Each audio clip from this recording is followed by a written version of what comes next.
As the rule of law erodes faster than the polar ice caps, let's check in with the midterms, or as I like to call them, our only hope for survival 2018. Specifically, the results of my favorite gubernatorial primary, Georgia, the only Democratic primary in American history where there was a 100% chance of the winner being named Stacey. It's about time we got candidates young and female enough to be named after Babysitter's Club characters. Spoiler alert, she chooses to be true to herself and her friends. And Georgia voters chose to be true to Stacey Abrams, who is now the first female African-American nominee for governor by a major party in American history. We can protect our health care. We can safeguard our kids' education and their lives. We can repeal campus carry, and we can lead a stronger Georgia, a more compassionate Georgia, a bold and ambitious Georgia. We can show the old guard something new, and we can fight together for the good of all. This is the most electrifying thing to happen to Georgia since the devil went down to it. Who would have thought that a black woman would be the best hope for the Democratic Party except everyone? Georgia now has an opportunity to elect an experienced, progressive governor, and thank the Lord, because here's who was running in the Republican primary. I'm Brian Kemp. I'm so conservative, I blow up government spending. I own guns that no one's taking away. I got a big truck, just in case I need to round up criminal illegals and take them home myself. Take them home? Does he know he made an ad for kidnapping? Immigrants in Georgia, I imagine you're way ahead of me on this. If this man ever offers you a Milky Way bar to get in his truck, yell stranger danger and run away. Anyone care to top that? Hi, I'm Michael Williams, and boy, do we have some exciting news to you. Great start. I love getting exciting news to me. Me listening of you. Boy, do we have some exciting news to you. We have our bus tour ready to go, but it's not going to be one of those pansy political bus tours. We've got the deportation bus. That's right, you heard me, the Michael Williams deportation bus. If you're as tired as I am with politicians that do nothing but talk, and you want to see this bus filled with illegals, vote Michael Williams on May 22nd.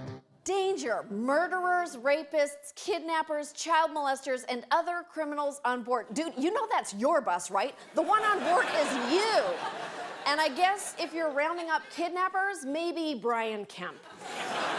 Both Kemp and Williams focused their campaigns on outlawing sanctuary cities, which, funnily enough, are already outlawed in Georgia. Vote for me. I'm going to do the thing that's already done. Oh, look, I done did it. So that's how dumb the Republican Party thinks Georgia Republicans are. Are they that dumb? Remains to be seen. Old kidnapped truck Kemp will be facing off with the more moderate Casey Cagle in a runoff on July 24th. Moderate, in this case, meaning his commercials don't contain any felony confessions. On the other hand, guess what his real name is? Is your real name Stacey? Yeah, actually it is. Oh, that's inspiring. Black or white, man or woman, Georgians certainly are all named Stacey. And reportedly, all their moms do have it going on. Now, may I interest you in a nice little story titled Governor Stacey and Her Big Win?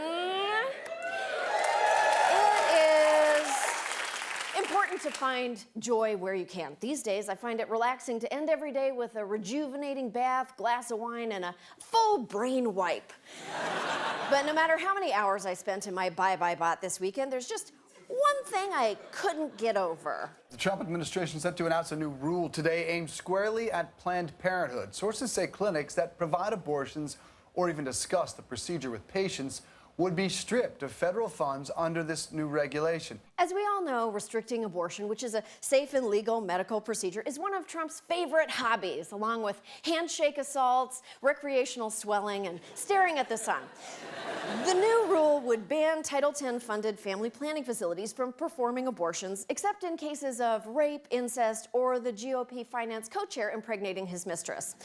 It would also lift the requirement for healthcare providers to tell women about their options unless they specifically request an abortion. abortion. Basically, it's supposed to be impossible to get an abortion unless you're in the know, like the secret menu at In-N-Out.